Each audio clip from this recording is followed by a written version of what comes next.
According to reliable sources, on the 30th of November, Bashar Assad, along with his family, fled Syria for Russia. The country's army and its allies are reported to have confronted an attack by forces affiliated with the Kurdish Syrian Democratic Forces in the north of the country.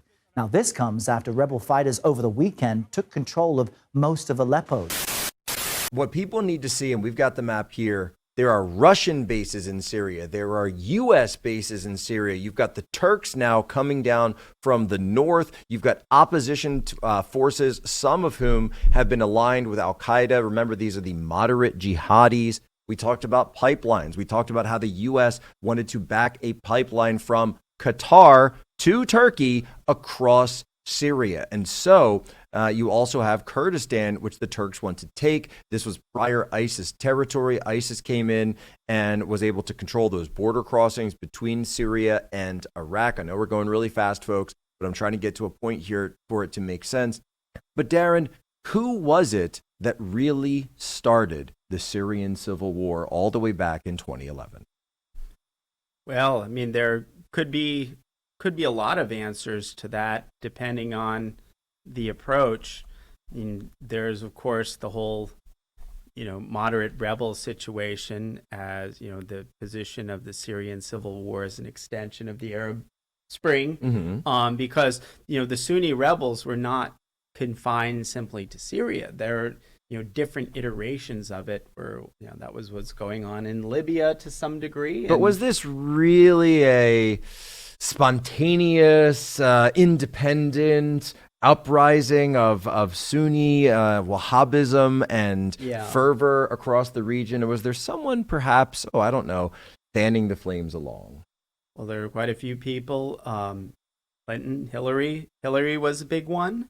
The State Department was a big one. And again, like it's interesting when you look at the timing of these things.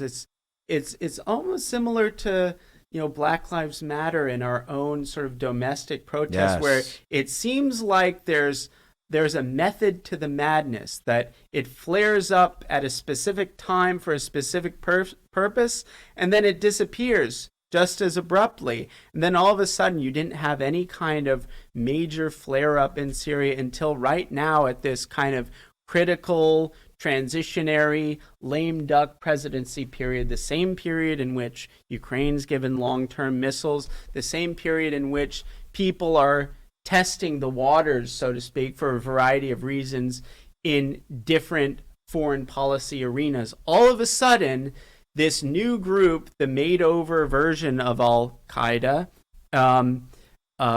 what are they called? HRT? HTS now. HTS. HRT. Okay. No, that's RFKs. Yeah, right. Got those mixed up there. But yes, this is the Imagine newest... if they did have clones of RFK running around. That would be dangerous. Then Assad would be done for. He'd be absolutely done for. That would be dangerous. No, here's the thing, folks. Operation Timber Sycamore, launched by the Obama CIA, directed by John Brennan. Hillary Clinton played a huge role in the early stages of this in 2011.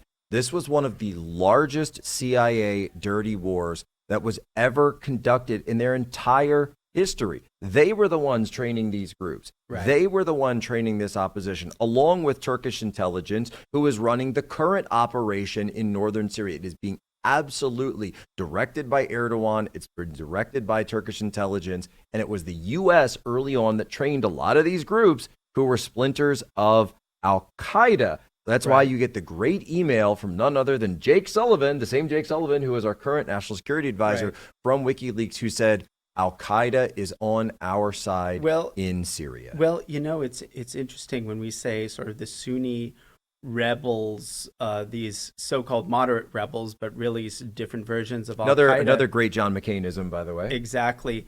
This actually goes even further. It's a really interesting tradition. You could say it goes back to the days of Brzezinski, and with Osama bin Laden and the Mujahideen. Going back to George Kennanism and containment theory. But then in a certain way, it goes even further back to Lawrence of Arabia.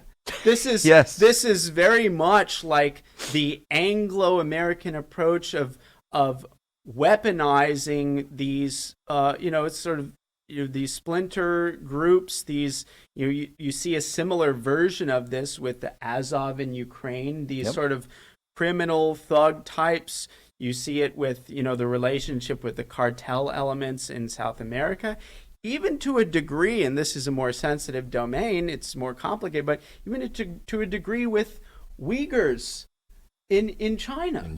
And oddly enough, you look at this. There are Uyghurs from China Syria that are currently in Syria. What the fighting hell now. are they doing in Syria? I mean, it makes you think.